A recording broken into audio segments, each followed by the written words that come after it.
The sharp beeping sound of the credit card terminal declining my payment echoed loudly through the quiet hospital lobby and drew unwanted attention from everyone nearby. My name is Sabrina, a 30-year-old pharmacist accustomed to handling emergencies with a calm demeanor, but I felt my composure shattering into pieces right there at the counter. I was standing at the intake desk of St. Luke's Hospital, trying to pay the deposit for my mother's urgent heart surgery, when the receptionist informed me that my funds were insufficient. A wave of panic washed over me as I pulled out my phone to check the banking app because I had spent 5 years saving specifically for this medical crisis. The screen loaded to reveal a devastating zero balance along with a recent transfer history, showing my entire savings had been moved to my younger sister's account only hours before. I immediately dialed her number with shaking hands while praying there was some logical explanation for this sudden financial nightmare. Her voice on the other end was chillingly calm when she delivered the sentence that broke our family forever. She told me without a shred of guilt that her boyfriend needed the capital for an investment more than Mom needed surgery right now. The audacity of her statement made the room spin because she was prioritizing a man's unverified business scheme over our mother's beating heart. I stood there paralyzed by the sheer cruelty of her words, while realizing she had chosen a parasite over the woman who gave her life. Before I reveal exactly how I used the legal system to make them regret their greed, please press the subscribe button to follow my journey of justice. The heavy doors of the intensive care unit closed behind me to separate the chaotic noise of the hallway from the antiseptic-filled silence inside. My mom was lying in the hospital bed with various monitors beeping rhythmically beside her, while she looked at me with tired eyes that held a flicker of fear. I took a deep breath to steady my trembling voice before I approached the bedside to break the devastating news about her empty bank account. I sat down on the edge of the mattress and explained clearly that Kendra had transferred every single cent of the surgery fund without permission just hours ago. I showed her the transaction history on my phone screen, hoping the digital evidence would make the betrayal real to her. I expected her to be furious or at least shocked by the blatant theft, but her reaction left me completely dumbfounded and frustrated. My mom shook her head weakly while refusing to accept the hard truth I had just presented to her with absolute clarity. She insisted that there must be some sort of misunderstanding because Kendra would never do something so cruel to her own family. She suggested with a trembling voice that perhaps Kendra was merely holding the money for safekeeping to prevent identity theft or banking errors. This level of denial was agonizing because the transaction history clearly showed a direct transfer rather than a protective measure. I realized that I needed to force her to face the ugly reality immediately before she could make up more excuses for her favorite daughter. I pulled out my phone to dial the number again and switched it to speakerphone so my mom could hear the conversation clearly without any filtration. I waited for Kendra to pick up, but a male voice answered instead with a tone that was incredibly arrogant and dismissive. It was her unemployed boyfriend Jared, who had never held a steady job in his life and lived entirely off the generosity of others. He did not even bother to apologize for the theft when I demanded to know where the money had gone. He scoffed at my anger and said, "Stop making such a dramatic scene because I invested that capital into a high-yield cryptocurrency project that will pay out double by next week for the old lady's treatment." My blood boiled at his audacity to gamble with funds meant to save a life, but my mom's eyes widened with a mix of confusion and hope. She actually seemed to consider his ridiculous lie as a valid explanation for their criminal behavior, instead of seeing it as the robbery it was. I was about to scream at him, but Kendra snatched the phone away to defend their actions with a delusional accusation directed at me. She shouted through the speaker, "You have always been jealous because Jared is smarter with money than you are. So please trust me when I say I am trying to get Mom into a private facility instead of that second-rate hospital." The call ended not with a promise of return, but with my mom breaking down into hysterical tears of desperation right there in the hospital bed. She grabbed my hand with her frail fingers and begged me not to call the police, because a criminal record would ruin Kendra's future. She was worried about the reputation of the daughter who stole from her, while ignoring the daughter who was trying to save her life. That was the moment I realized I was completely alone in this battle to save our family from financial ruin. My mom was not an innocent victim in this dynamic, because her enabling behavior had created the monster that Kendra had become. She was willing to risk her own health and my financial stability just to protect Kendra from facing the consequences of her actions. I pulled my hand away from her grip and ended the call abruptly, because listening to their delusions was making me physically ill. I looked my mom in the eye with a cold determination that I had never felt before in my life. I told her that if the money was not back in the account within 24 hours, then I would handle things my way without her permission. I walked out of the room, knowing that I had to fight dirty if I wanted to win against people who had no conscience. The hallway seemed longer than before as I marched toward the exit to formulate a plan that did not involve waiting for a miracle. They thought they could manipulate my mother into silence, but they forgot that I was the one who controlled the rest of the finances. 3 agonizing days passed in suffocating silence, while their promise to return the money vanished into thin air like a breath in the freezing winter wind. I was forced to drain my personal emergency savings and even borrow money from colleagues just to keep my mom on the surgery waiting list. She remained confined to her hospital bed with a naive hope that her youngest daughter would suddenly appear with a miraculous solution. I watched her check her phone every few minutes for a message that I knew would never come. The burden of maintaining her medical care while managing the household expenses was starting to crush me under its immense weight. My best friend Valerie came over to the house that evening to help me sort through the chaotic pile of financial documents scattered across the kitchen table. She was the only person who could keep me grounded when I felt like collapsing from sheer exhaustion and anger. We sat there under the dim light of the dining room lamp while sifting through bank statements and credit card bills. I had gone to the bank branch earlier that morning to demand a detailed transaction history because I refused to sit idle any longer. The printed pages in my hand revealed a truth far more sinister than a simple bad investment decision. The money had not been transferred to any brokerage firm or cryptocurrency exchange as Jared had claimed.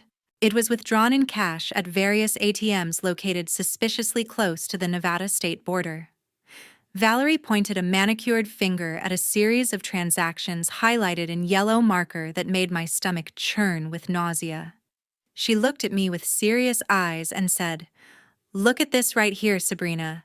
Because $500 at a liquor store and $2,000 at a casino hotel is not investing. This is them burning through your mom's life savings on gambling and luxury while she lies in a hospital bed." I stared at the numbers in disbelief, even though a part of me had suspected something like this from the beginning. I had always known that Jared had a gambling problem because he often bragged about his poker skills while borrowing gas money. But I never imagined that Kendra would be stupid enough to facilitate his addiction at the cost of our mother's survival. I slammed my hand down on the table and said, "I suspected Jared was a gambling addict for a long time, but I never thought Kendra would actually help him kill our mom." Valerie shook her head slowly while organizing the damning evidence into a neat stack for me to take to a lawyer. She leaned forward to make sure I understood the gravity of the situation beyond just the financial loss. She told me firmly, "You cannot wait for their conscience to wake up because people like that do not have one. You need to prepare yourself for the worst-case scenario, which is them coming back to demand even more money."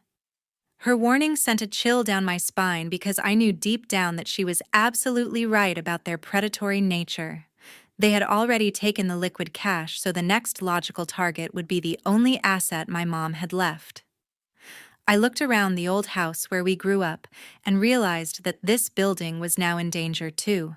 The walls held memories of my childhood, but to Jared and Kendra, they probably just looked like a pile of equity waiting to be cashed out. I decided right then and there that I would not let them take another cent from this family without a fight. Valerie promised to stand by my side as a witness if things escalated into a legal battle. I thanked her for being the support system that my own sister should have been but refused to be. The peaceful silence of our Saturday morning routine was violently shattered by the roaring engine of a sports car tearing into our driveway. I was in the middle of helping my mom practice taking a few steps around the living room when the aggressive noise made us both jump. The front door swung open without a knock to reveal Kendra and Jared stepping inside with an air of arrogant entitlement that made my stomach turn. They looked like they had just walked off a fashion runway instead of being the thieves who stole from a sick woman. Kendra was flaunting a brand new designer handbag on her shoulder while wearing an expensive coat that cost more than my mom's entire monthly medication budget. The contrast between their flashy appearance and my mom's frail condition in her old bathrobe was absolutely sickening to witness. Jared did not offer a single word of apology or even ask how the woman he stole from was feeling after her hospitalization. He simply walked over to the sofa and sat down as if he owned the place before tossing a thick folder onto the coffee table. He leaned back comfortably and said with a casual shrug, "The investment project hit a small liquidity snag, so we need Mom to sign these papers to get some revolving capital. It is just a temporary measure because I will redeem the house deed within 2 weeks once the funds clear." I stared at the legal documents spread out on the table and felt a surge of rage so intense that my hand started shaking uncontrollably. It was a power of attorney form specifically drafted to authorize a high-interest mortgage loan against the full equity of our family home. I stepped forward to block his access to my mom and looked him dead in the eye with zero hesitation. I told him firmly, "Do you think I am stupid enough to believe your lies about liquidity snags and investments? You gambled away every single cent of the surgery fund at those casinos, and now you want to sell the only roof over my mom's head to cover your losses." Jared's face twisted into an ugly sneer when I exposed his gambling addiction right in front of the woman he was trying to manipulate. He opened his mouth to argue, but Kendra cut him off by screaming at me with a voice full of desperate hysteria. She yelled, "Shut up, Sabrina, because you have no idea what is at stake for us right now. Mom, you have to sign this immediately, because the loan sharks said they will kill Jared if he doesn't pay them by Monday. Can you really stand there and watch your daughter become a young widow just because you want to keep this old house?" My mom let out a small gasp of horror as she looked from her weeping daughter to the threatening loan documents on the table.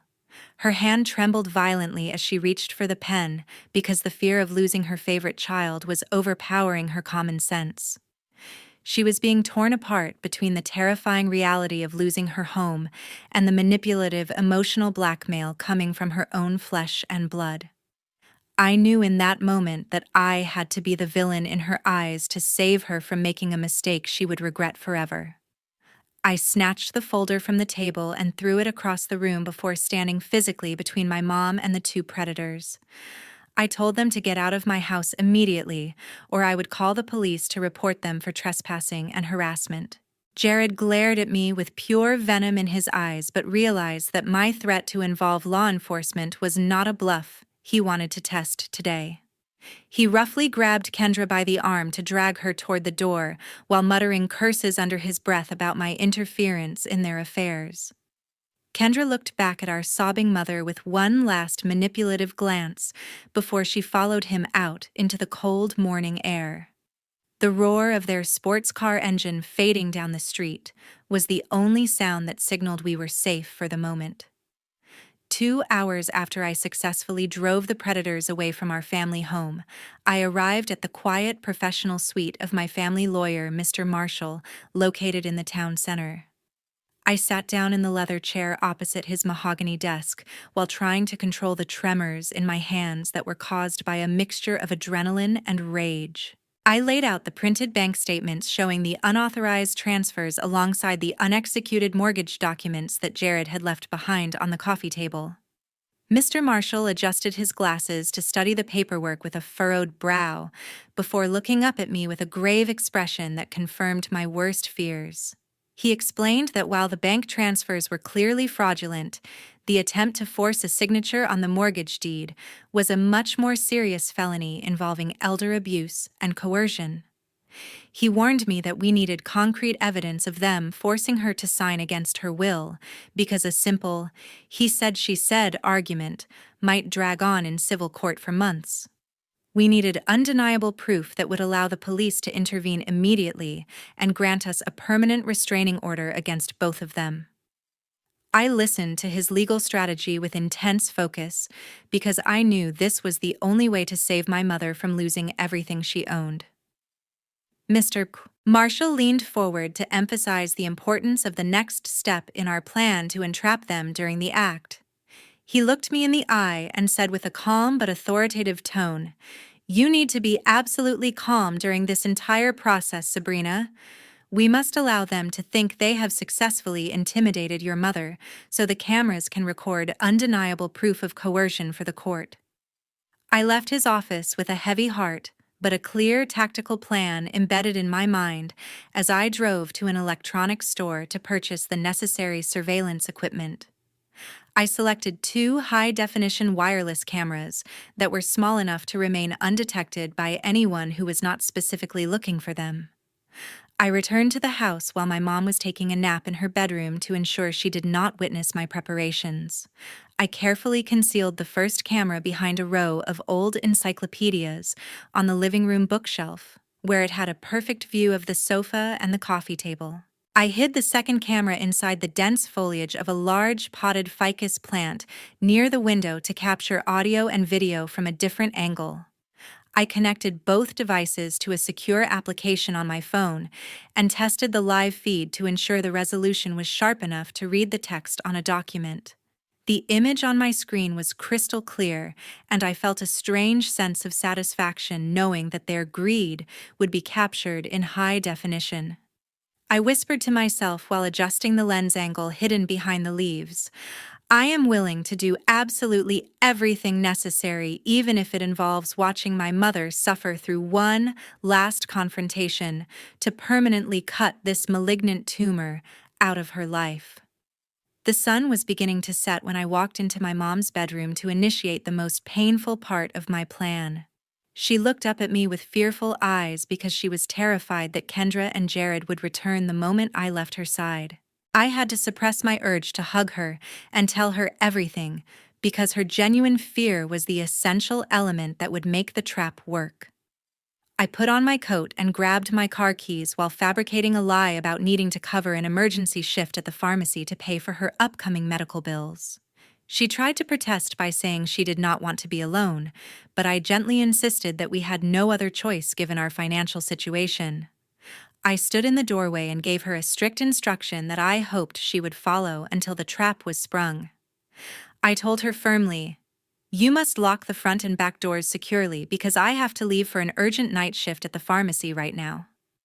I likely will not return until tomorrow morning, so please do not open the door for anyone other than me."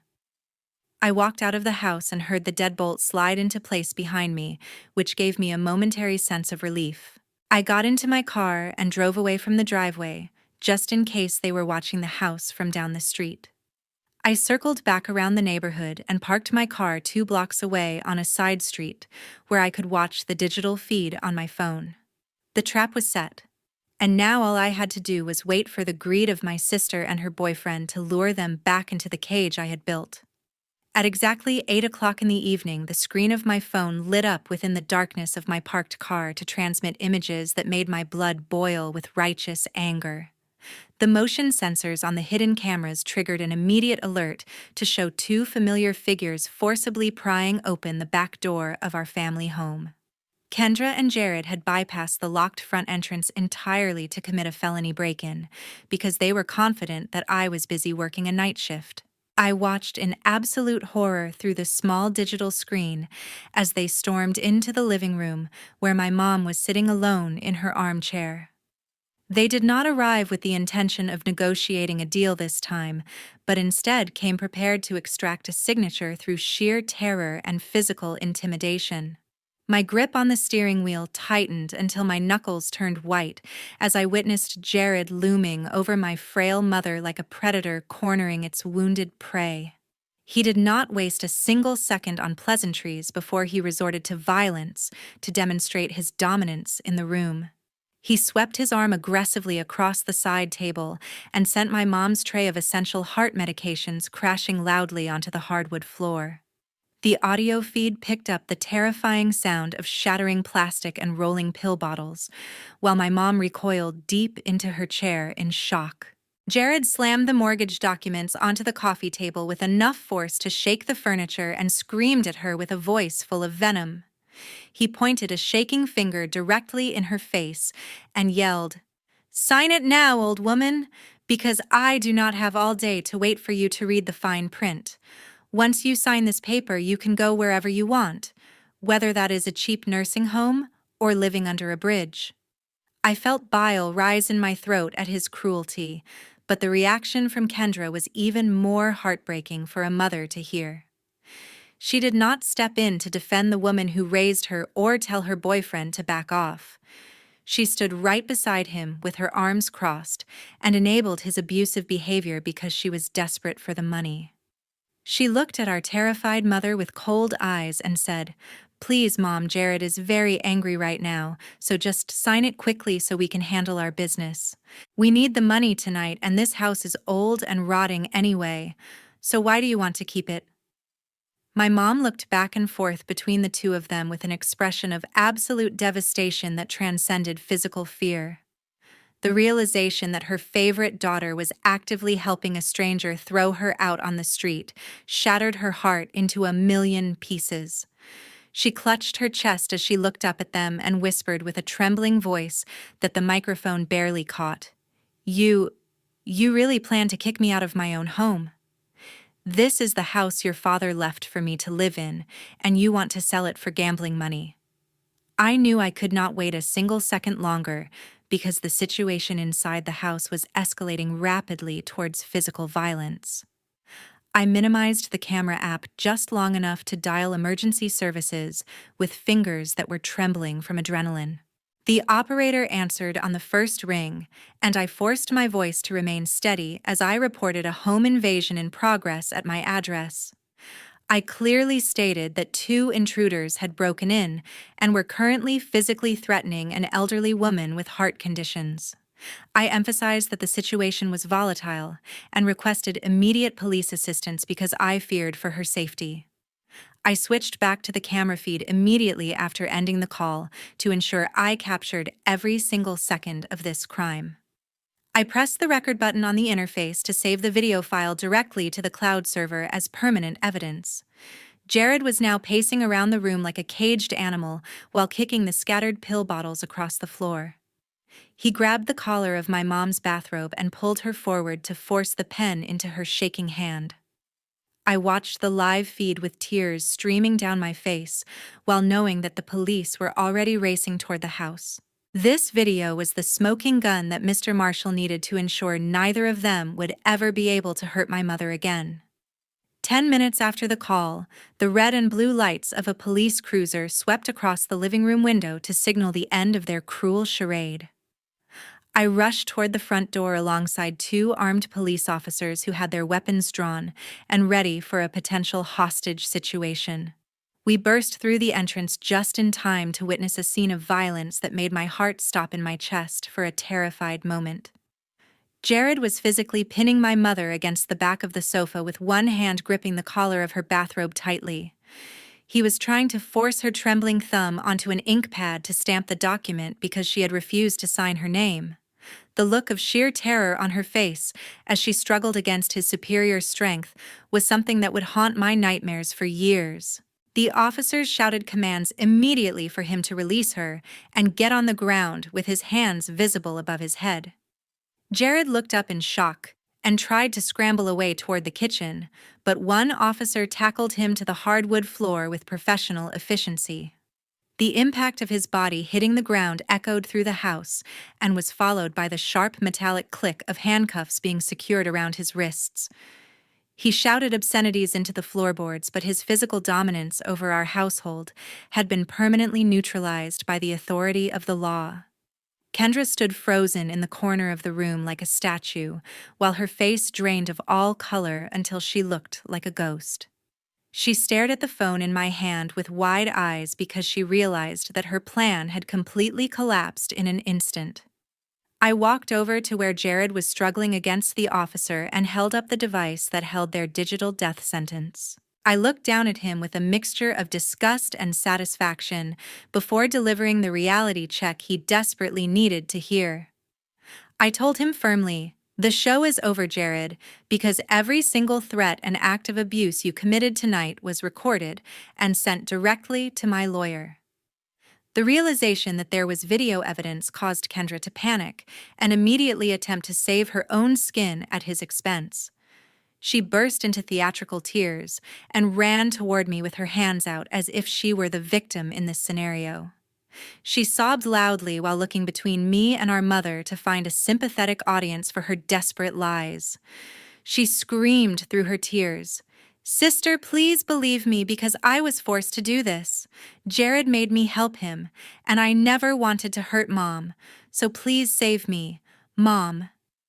My mom pulled herself up from the sofa and straightened her disheveled bathrobe with a dignity that I had not seen in years. She looked at the weeping girl who had stood by and watched a stranger assault her only moments ago without lifting a finger.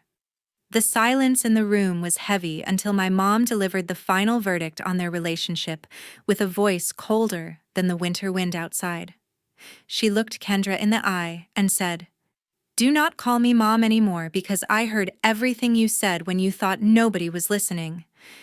You said you wanted to throw me under a bridge to get your money, so you are no daughter of mine." The second officer approached Kendra to place her under arrest as an accomplice to the burglary and elder abuse crimes committed inside the residence.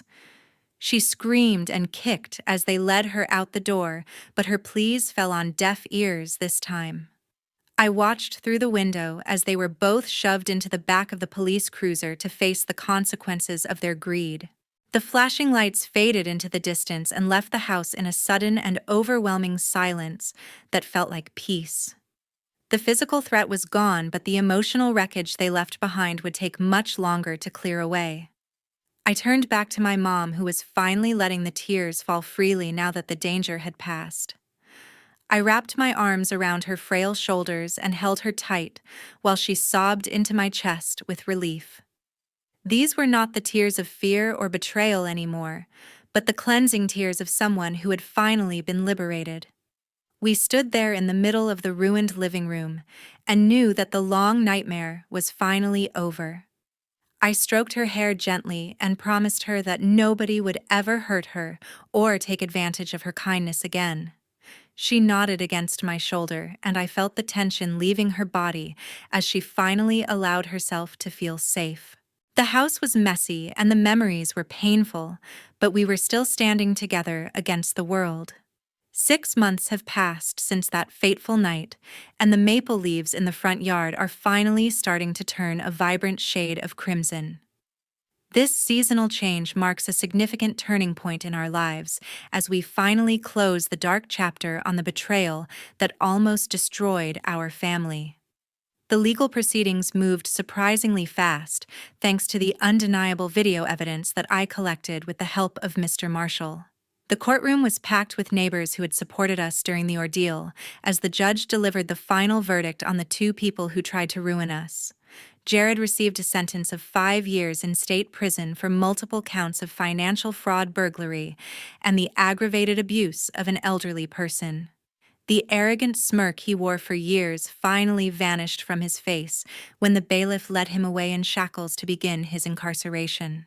Kendra avoided serving immediate prison time by pleading guilty to a lesser charge of being an accomplice, but her punishment was still severe enough to ruin her life.